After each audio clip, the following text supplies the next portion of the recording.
The waves crashed against the rocky cliffs like angry fists, sending white foam shooting 30 feet into the air. Jinwoo pulled his jacket tighter as he checked the weather monitoring equipment one last time.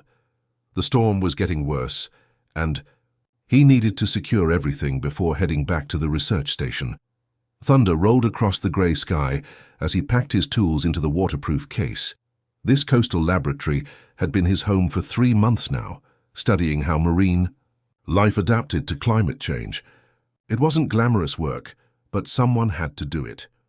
The ocean was changing faster than anyone wanted to admit. A flash of color caught his eye through the rain.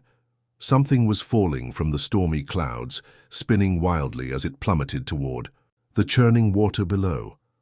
At first glance, it looked like debris from the storm, maybe a piece of torn sailcloth. But then he saw the wings.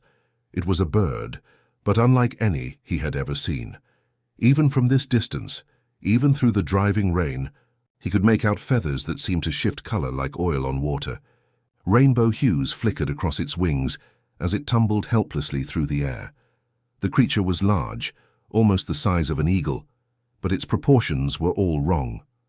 Too graceful, too elegant for any species in his field guides. The bird hit the water with a splash that was immediately swallowed by the roaring waves. Jinwoo ran to the cliff edge, his heart pounding. The creature was struggling, its beautiful wings beating frantically against the current that was pulling it toward the jagged rocks below. Any sane person would have called the Coast Guard. Any reasonable scientist would have documented the sighting and moved on. The water was freezing, the waves were massive, and the rocks below could easily kill a man. But as Jinwoo watched the bird's desperate struggle, something deep in his chest twisted painfully. He couldn't just stand there and watch it die. Without giving himself time to think, he grabbed the emergency rope from his equipment kit. His hands shook as he tied it around the sturdy weather station post, testing the knot twice. The wind howled around him, trying to push him back from the edge, but he ignored it. The bird was getting weaker. Its wing beats were becoming more erratic, and the current was winning. In another minute, it would be smashed against the rocks or pulled under completely. Jinwoo clipped the safety harness around his waist and stepped backward off the cliff. The descent was terrifying.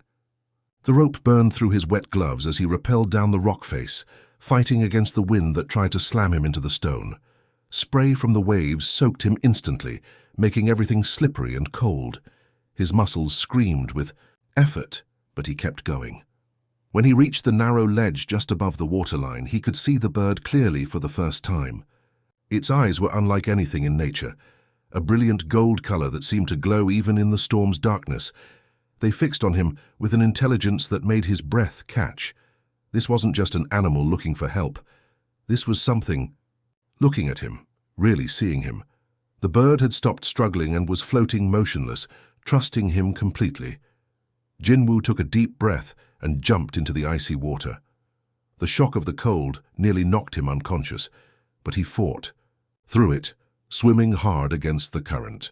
His numb fingers finally closed around soft, impossibly beautiful feathers. The creature was heavier than expected, but it didn't fight him as he pulled it toward the ledge. Together, they climbed out of the water, both gasping and shivering. The bird's golden eyes never left his face, and in that moment, Jinwoo felt something change forever. He had no idea he had just saved the galaxy's most important ambassador. Jinwoo's hands trembled as he wrapped the strange bird in his warmest towel. Back at the research station, the heater hummed quietly while rain continued hammering against the windows. The creature lay still on his makeshift bed of blankets, its chest rising and falling in shallow breaths. Up close, the bird was even more incredible. Its feathers weren't just rainbow-colored, they actually seemed to shift and change like living jewels. When the light hit them from different angles, blues became purples, greens melted into golds. Jinwoo had studied hundreds of bird species, but nothing in any textbook had prepared him for this. The most unsettling part was its eyes. They tracked his every movement with a focus that made his skin crawl, not in a bad way, just in a way that felt too aware, too knowing. When he brought water in a shallow dish, the bird tilted its head and seemed to nod before drinking. When he offered small pieces of fish from his dinner, It ate delicately, never grabbing or rushing like wild animals usually did. It was like caring for a person who just happened to have wings. For 3 days, Jinwoo barely left the station. He called in sick to his supervisor, claiming the storm had damaged his equipment. It wasn't entirely a lie. His whole world felt damaged and rearranged since pulling this creature from the sea. The bird grew stronger each day. On the second morning, it managed to stand and walk around the small room, exploring everything with curious intelligence. It seemed particularly interested in his research photos of marine life, studying each picture for long minutes. When it looked at the images of dying coral reefs, something almost like sadness flickered in those golden eyes. By the third day, it was preening its feathers and testing its wings with careful stretches. Jinwoo knew it was almost ready to leave, and the thought filled him with unexpected loneliness. He had grown used to the quiet companionship, the way the bird would perch nearby while he worked on his laptop, occasionally making soft trilling sounds that almost sounded like conversation. On the fourth morning, Jinwoo woke to find the bird standing by the window, looking out at the clear sky. The storm had finally passed, leaving behind a world washed clean and bright. When their eyes met, he could swear he saw gratitude there, maybe even affection. "I guess this is goodbye," he said softly, opening the window wide.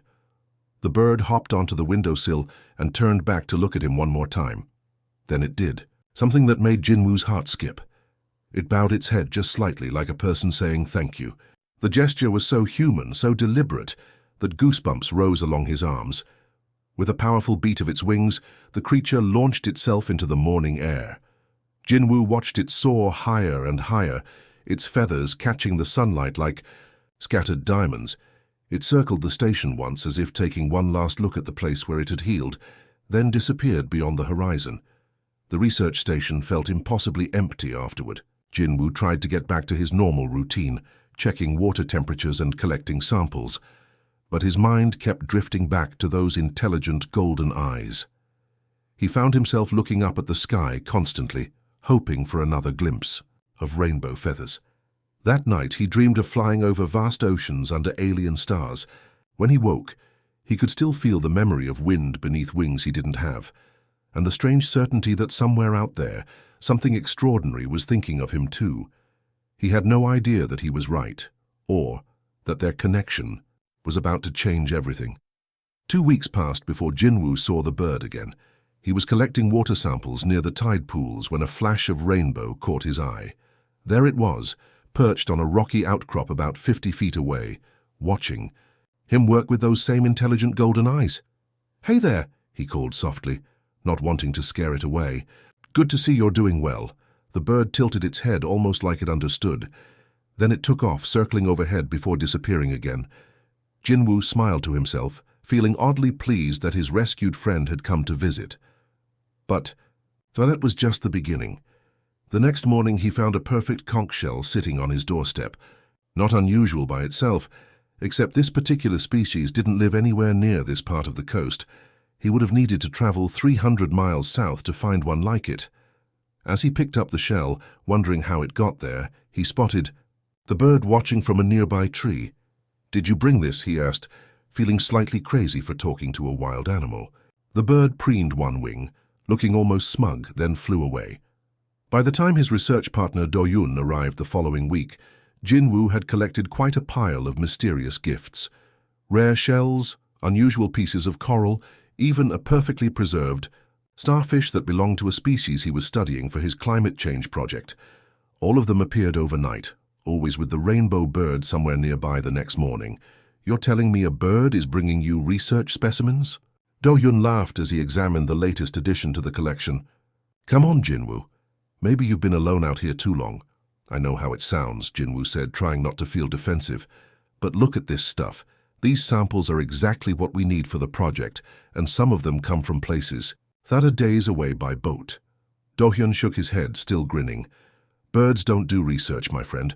You probably found these yourself and forgot about it. The isolation is getting to you." But that afternoon, Do-hyun got his first real glimpse of what was happening. They were working near the cliff edge, setting up new monitoring equipment, when Jinwoo's foot slipped on the wet rocks. He started to slide toward a 20-foot drop that would have meant broken bones at best. Suddenly, the rainbow bird appeared, out of nowhere, diving straight at his face with a harsh cry that made him instinctively lean backward. The motion was just enough to help him regain his balance and scramble to safety. Do-hyun stood frozen, staring at the bird as it perched calmly on a nearby post, looking almost bored now that the danger had passed. "That was just coincidence," Do-hyun said, but his voice was shaky. "Birds attack people near their nests all the time." "What nest?" Jinwoo asked, looking around. There were no nests anywhere nearby, and this wasn't even breeding season. The incidents kept happening. When Jinwoo took his small boat out to collect deeper water samples, the bird would appear if dangerous weather was approaching, circling and calling until he headed back to shore. When he was working late at night, it would tap on his window, if he fell asleep over his laptop, preventing him from getting a crick in his neck or knocking over expensive equipment. Most unsettling of all was the way it seemed to understand his work. If he was looking for a particular type of specimen, it would often appear with exactly what he needed. If his equipment was acting up, the bird would perch nearby, and somehow its presence would calm the electronic interference that had been causing problems. "It's like having a research assistant with wings," Jinwoo told Do-hyun one evening, as they watched the bird deliver another perfect shell to their collection. "Research assistants don't usually have feathers," Do-hyun muttered, but he had stopped arguing. Even he couldn't explain away everything they had witnessed. What neither of them realized was that they were being protected by someone who understood their work better than any human ever could. The weather forecast had been wrong before, but never this wrong. What started as a mild storm warning turned into emergency broadcasts about a massive typhoon heading straight for the coast. Jinwoo stared at his laptop screen in disbelief as the satellite images showed a swirling monster of wind and rain that covered half the ocean. "We need to evacuate now," Do-hyun said, throwing equipment into waterproof cases. "The emergency services are clearing the entire coastline." Jinwoo looked around the research station at months of irreplaceable work. Water samples that had taken weeks to collect, data from experiments that couldn't be repeated, equipment worth more than his yearly salary. If the typhoon hit at full strength, everything would be destroyed. "You go," he told Do-hyun. "I'm staying to protect what I can." "Are you insane? This isn't just a bad storm, Jinwoo. The winds are going to be over 150 miles per hour. The station won't even be here when it's over." But Jinwoo had already made up his mind. He helped Do-hyun load the most essential equipment into the truck, then waved goodbye as his partner drove away, shaking his head and muttering about stubborn researchers. The first bands of the storm hit just after sunset. Wind howled around the station like a living thing, rattling every window and door. Jinwoo had moved everything he could into the strongest room, but he knew it probably wouldn't matter. When morning came, he would likely be picking up pieces scattered across miles of coastline. Around midnight, the power went out. In the darkness, with only his emergency flashlight for company, the full fury of the typhoon seemed even more terrifying. The station groaned and creaked under the assault, and Jinwoo began to wonder if Do-hyun had been right about evacuation. That's when he heard it over the roar of the wind. A sound that didn't belong in any storm, a chorus of bird calls that somehow cut through the chaos. He pressed his face to the window, trying to see through the driving rain, and his heart nearly stopped. They were everywhere. Dozens of birds, with rainbow feathers, maybe even 100, flying in perfect formation around the research station. But they weren't just flying randomly. They were positioning themselves like living shields, their wings spread wide to deflect the worst of the wind and rain away from the building. In the center of the formation was his bird, the one he had rescued from the sea. Even in the darkness and storm, those golden eyes were unmistakable. It looked directly at him through the window and gave what could only be described as a nod before taking its place at the front of the defensive formation. The impossible sight was almost too much to process. These birds were working together, with military precision, communicating through calls that seemed organized and purposeful.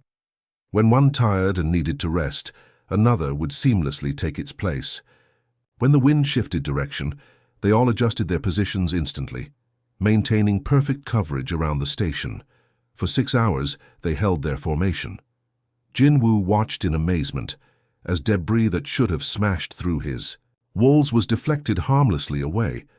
Rain that should have flooded his equipment was channeled into harmless streams. The station still shook and groaned, but it held together under the protection of its feathered guardians. As dawn broke and the storm finally began to weaken, the birds gradually dispersed. One by one they peeled away from the formation and disappeared into the grey morning sky. His special bird was the last to leave, hovering outside his window long enough to see that he was safe before vanishing with the others. Jinwoo stepped outside into the aftermath, his legs shaky with exhaustion and disbelief. The destruction around the station was incredible. Trees had been uprooted, rocks moved, the landscape completely rearranged, but the research station stood intact, protected by an impossible act of coordination that no Earth species could have achieved. These weren't just unusual birds. They were something else entirely, something that understood technology and cooperation in ways that challenged everything he thought he knew about the natural world, and somehow he was connected to them. 3 days after the typhoon, Jinwoo was still trying to make sense of what he had witnessed. The official weather reports called it a miracle that any coastal structures had survived, but they had no explanation for why his research station remained untouched while buildings just miles away were completely destroyed. He was checking for damage along the cliff path when the ground beneath his feet suddenly gave way. The storm had loosened more than he realized, and what looked like solid rock crumbled like sand. Jinwoo tumbled down the slope, bouncing off rocks and scraping against sharp stones before finally coming to rest in a painful heap at the bottom. His left leg was twisted at an angle that made his stomach turn. Blood ran down his face from a gash on his forehead, and every breath sent sharp pains through his ribs. His phone had been smashed in the fall, and the nearest help was miles away. In his current condition, he couldn't even crawl, let alone walk. "Help," he called weakly, knowing it was useless. The only sound was wind through the rocks and the distant crash of waves. That's when he heard the familiar trill of bird song. His rainbow-feathered friend appeared at the top of the slope, looking down at him with those intelligent golden eyes. For a moment, Jinwoo felt a spark of hope. Maybe the bird could somehow get attention, bring help like those stories of dolphins, saving drowning swimmers. But what happened next shattered everything he thought he knew about reality. The bird began to glow, not brightly, just a soft shimmer that seemed to come from within its feathers. As Jinwoo watched in shock, the creature's shape started to change. Its wings stretched and reformed, feathers melting away to reveal smooth skin. Its body grew taller, more slender, unmistakably human in proportions. Within moments where the bird had been, a woman knelt at the edge of the slope. She was beautiful in a way that seemed almost otherworldly, with long dark hair and those same impossible golden eyes. Her skin had a slight luminescence, and when she moved, it was with the same graceful fluidity he had always admired in the bird. Jinwoo tried to speak, but only managed a strangled gasp. This couldn't be happening. People didn't just transform from animals. This was shock from his injuries, or a concussion making him hallucinate. The woman climbed down to him with inhuman grace, never slipping on the loose rocks that had caused his fall. When she knelt beside him, her touch was gentle but confident, like someone who knew exactly how to help. "Please don't be afraid," she said, and her voice was like music with an accent he couldn't place. "I know this is difficult to understand. You were," Jinwoo stammered, his mind refusing to accept what his eyes had seen. "I was the bird you saved from the ocean," she said simply. "My name is Nari, and I am not from your world." Her hands moved over his injuries with practiced skill, and wherever she touched, the pain began to fade. Not completely, but enough that he could think clearly again. Some kind of energy seemed to flow from her fingers, speeding up his natural healing in ways that human medicine couldn't explain. "I am what your people might call a scout," she continued as she worked. "My kind can take different forms to blend in and observe. I was studying your planet when my ship malfunctioned during a solar storm. The energy discharge damaged my transformation systems and sent me crashing into your ocean in a form I couldn't control." Jinwoo stared at her, part of his mind still insisting this was all impossible. "You're an alien." "Yes," she said with a small smile, "and you saved my life when you had no reason to help what you thought was just an injured animal. That act of compassion, it changed something important. The other birds during the storm, my people, coming to help when they realized I had been in contact with humans. We've been watching your species for some time, but we've never intervened before. You made us reconsider many things." As feeling returned to his leg and the bleeding stopped, Jinwoo found himself looking into those golden eyes that had haunted his dreams. Everything made sense now. The intelligence, the impossible coordination, the way she had seemed to understand his work. "What happens now?" he asked. Nari's expression grew serious. "Now, Jinwoo, we need to talk about your planet's future, and why your simple act of kindness might be the most important thing that has ever happened to humanity." Nari helped Jinwoo to a sheltered spot among the rocks, where they could talk without being seen from the coastal road. His injuries were healing with impossible speed under her touch, but the real shock was still settling in.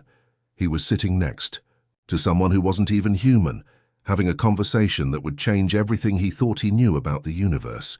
"How long have you been watching us?" he asked, still struggling to wrap his mind around it all. "My people have been observing Earth for over 50 of your years," Nari said, her golden eyes distant as she looked out at the ocean.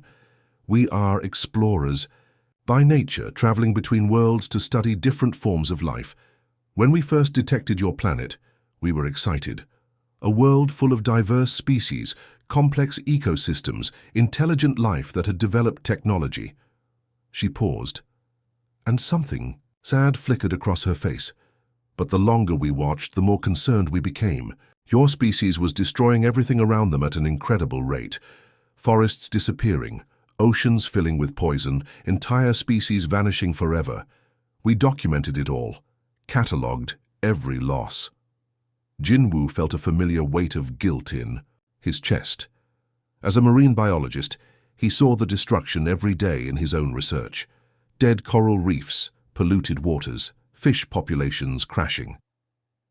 "We're not all like that," he said quietly. "That's what I'm beginning to understand," Nari replied, turning to look at him directly. "For decades, our reports painted humanity as another failed species, intelligent enough to build great things, but too selfish and short-sighted to preserve the world that gave them life. My mission was supposed to be the final assessment before we moved on to study other worlds. But something changed." Nari nodded, a small smile playing at the corners of her mouth. "You changed everything.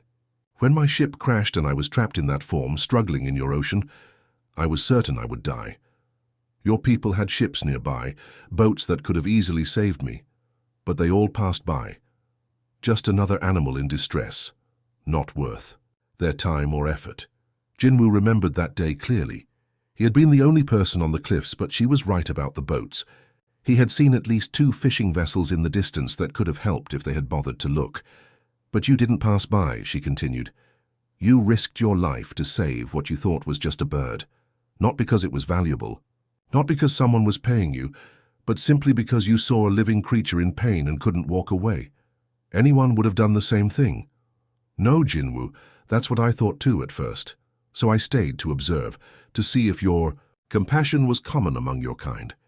I watched you work, saw how you treated every tiny sea creature with respect, how you dedicated your life to understanding and protecting your ocean.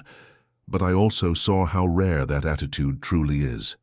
She gestured toward the research station. "In 3 months of observation, you were the only human I encountered who consistently chose to help rather than harm, the only one who saw other species as deserving of protection rather than exploitation." The weight of her words settled over him. "So, what does that mean for us? For humanity?" "It means I have to make a choice that will affect both our peoples," Nari said, her expression growing serious. "My ship wasn't the only one watching your world. There are others of my kind, and they're waiting for my final report. Based on what I tell them, they will either establish contact with humanity or classify you as a destructive species and leave you to face extinction alone." "Extinction?" Your planet is dying, Jinwoo, faster than most of your people realize. Climate change, pollution, resource depletion, all of it accelerating beyond any possibility of natural recovery. Your species has maybe 30 of your years before the damage becomes irreversible. We could help, share technology that might save your world, but only if we believe humanity is worth saving. Jinwoo stared at her, the magnitude of the situation crushing down on him. And you're the one who decides? I'm the one who has lived among you, who has seen both your capacity for destruction and your potential for compassion. One person's kindness to a drowning bird might determine whether 7 billion people have a future. The ocean stretched endlessly before them, beautiful and damaged at the same time. Somewhere out there, alien ships were waiting for an answer that would decide the fate of the world. The sky above the ocean began to shimmer 3 days later, like heat waves rising from summer pavement. Jinwoo was helping Nari gather samples from the tide pools when she suddenly froze, her golden eyes fixed on the horizon. "They're here," she whispered. What looked like clouds at first began to take shape as they descended. 3 massive vessels, sleek and organic-looking, like enormous versions of the shells Nari used to bring him. They moved without sound, casting shadows across the water as they settled just above the waves about a mile offshore. "Your people?" Jinwoo asked, though he already knew the answer. His heart was pounding, but not just from fear. This was first contact with an alien civilization, something humans had dreamed about for centuries. "The survey fleet," Nari confirmed. "Led by Commander Mira. She's been waiting for my final report on humanity." One of the ships detached from the group and glided silently toward shore. As it approached, Jinwoo could see it wasn't made of metal like human spacecraft, but something that looked almost grown rather than built. It landed on the beach without disturbing a single grain of sand. A section of the hull opened like a flower blooming, and 3 figures emerged. They looked similar to Nari in her human form, but their features were sharper, more angular. The leader was a woman with silver hair and eyes like molten gold, wearing clothing that seemed to shift color with her movements. "Scout Nari," the woman said, her voice carrying easily across the distance. "You were to report back weeks ago." "Commander Mira," Nari replied, stepping forward but keeping herself between Jinwoo and the newcomers. "My mission required extended observation." Mira's gaze fell on Jinwoo, and he felt like a specimen under a microscope. "And this is the human who interfered with your crash landing." "This is Jinwoo," Nari said firmly. "And he didn't interfere. He saved my life." The other 2 aliens exchanged glances. One of them, a tall man with dark features, spoke up. "Saved your life? Nari, it was an animal rescue. Humans do that sometimes when it serves their purposes." "Look around you, Kyle." Nari gestured to the research station and equipment. "Does this look like it serves any selfish purpose?" Jinwoo dedicates his life to studying and protecting ocean life that most of his people ignore or destroy. Commander Mira walked closer, studying the monitoring equipment with sharp eyes. "One individual doesn't represent an entire species. Our observations show that humanity is destroying their planet at an accelerating rate. Forests cleared, oceans poisoned, species extinct every day. Why should we waste resources on a failing civilization?" Jinwoo found his voice, though it came out rougher than he intended. "Because some of us are trying to fix it." "Some," Mira repeated, turning those piercing eyes on him.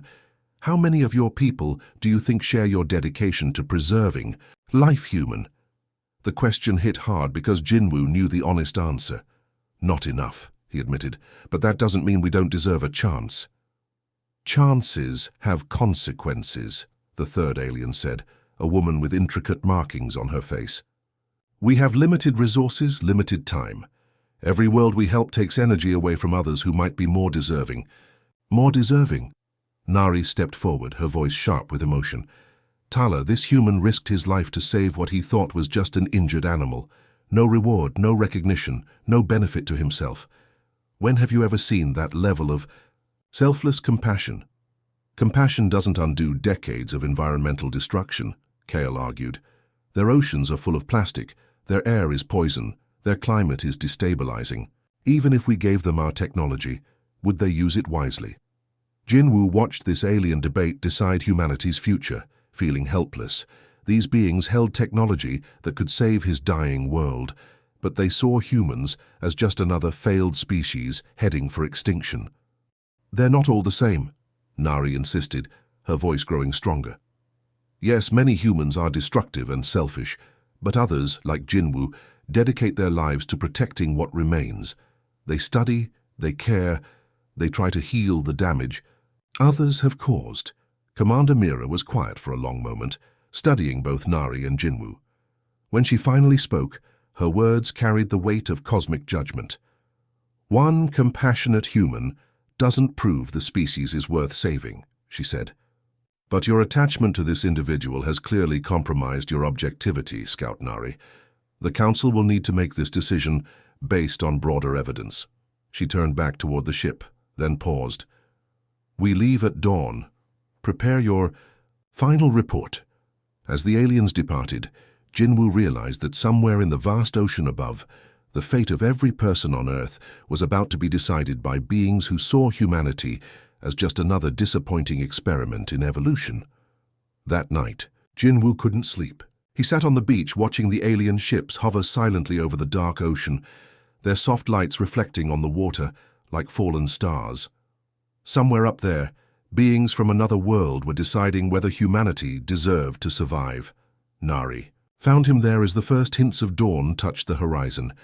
She had been quiet since the confrontation with Commander Mira, lost in thoughts too complex for him to imagine. "They're not going to help us, are they?" he asked without looking. "Away from the ships?" "I don't know," she admitted, settling beside him on the sand. "Mira sees only the data.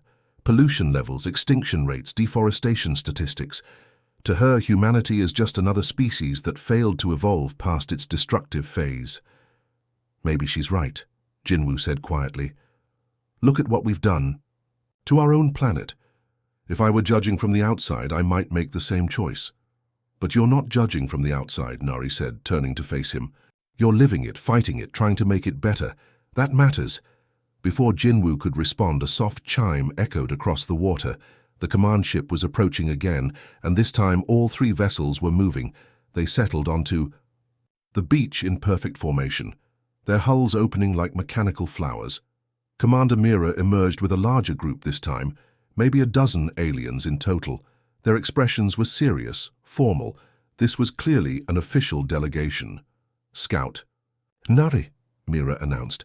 "The Council has reviewed your preliminary reports. We require your final assessment before we depart this system." Nari stood, her posture straight and determined. "Commander, I submit that humanity deserves assistance based on their capacity for individual compassion and environmental stewardship."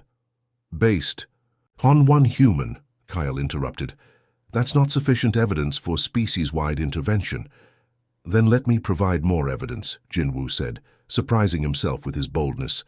He stood up, facing the alien council with his heart hammering.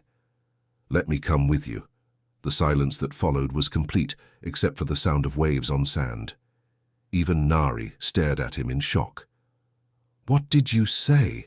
Commander Mira asked. "Take me with you," Jinwoo repeated, his voice growing stronger.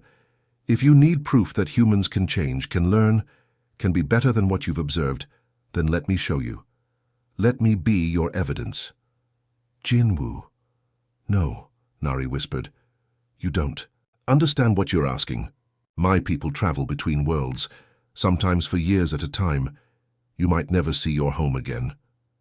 "My home is dying," he said simply. "If I stay here, I'll spend the rest of my life watching species disappear and oceans die. But if I go with you, maybe I can learn something that will help my people save what's left." The alien council exchanged glances, communicating in ways he couldn't understand. Finally, Commander Mira spoke again. "You would leave your entire species behind? Your family, your friends, everything you've ever known?"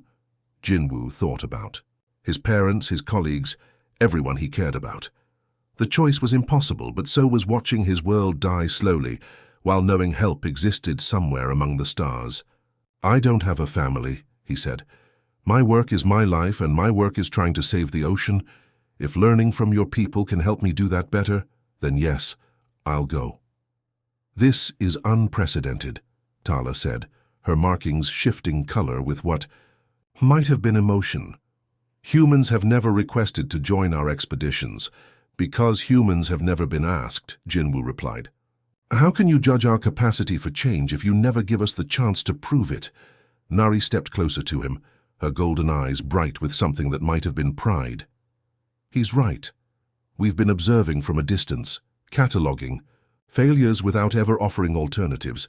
How can we expect a species to evolve beyond destruction if we don't show them what's possible?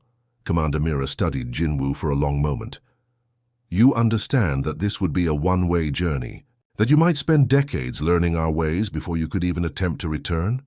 I understand, Jinwoo said. But if I can come back with knowledge that saves even one ecosystem, one species, then it's worth it. And if your people reject what you've learned, if they choose destruction over redemption? Jinwoo looked out at the ocean he had dedicated his life to protecting. Then at least I'll know I tried everything possible. The dawn light was growing stronger, painting the sky in shades of hope and possibility. The alien council huddled together, their voices too low to hear, while Jinwoo waited for an answer that would change everything.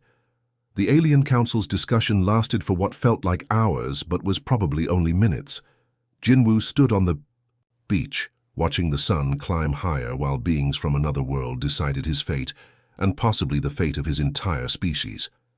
Finally, Commander Mira turned back to face them. The Council has reached a decision. We will accept your proposal. Jinwoo of Earth, but with conditions. His heart leaped, but he kept his expression steady. What conditions? You will serve as Earth's first ambassador to our people, but this will be a trial period. 3 of your years to prove that humanity can adapt and grow beyond its current destructive patterns. During this time, Scout Nari will remain as your guide and cultural liaison. Nari's eyes widened in surprise. Commander, I wasn't scheduled for extended assignment. Your connection to this human has proven valuable, Mira replied. You understand both species now. This partnership may be exactly what both our peoples need. Kale stepped forward, still looking skeptical. And what do the Cytherians gain from this arrangement? Our resources are not unlimited. That's the most important part, Commander Mira said, her expression growing serious. Our own homeworld is dying, Jinwoo. Not from pollution like yours, but from natural stellar changes that will make it uninhabitable within a generation. We've been searching the galaxy for a new home, but also for a species worthy of sharing space with. The revelation hit Jinwoo like a physical blow. These advanced beings, with all their technology and knowledge, were refugees just like humanity would. Soon be. You need Earth as much as we need your help, he said, understanding flooding through him. Precisely. But we won't settle on a world whose inhabitants will destroy it within decades. If humanity can prove they can change, can become proper stewards of their environment, then perhaps we can build something together. Your people's passion and resilience, combined with our technology and experience. Nari moved closer to Jinwoo, and he could see excitement building in her golden eyes.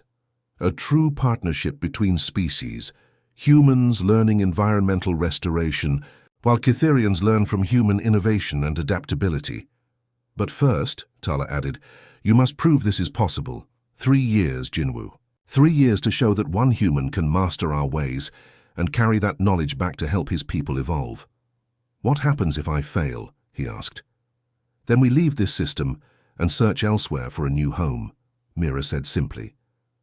And Earth faces its environmental collapse alone. The weight of responsibility was crushing, but Jinwoo felt something else too. Hope. For the first time since he started studying the dying oceans, he saw a real path forward. When do we start? He asked.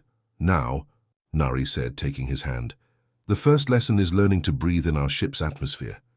The second is understanding how we think about the relationship between technology and nature.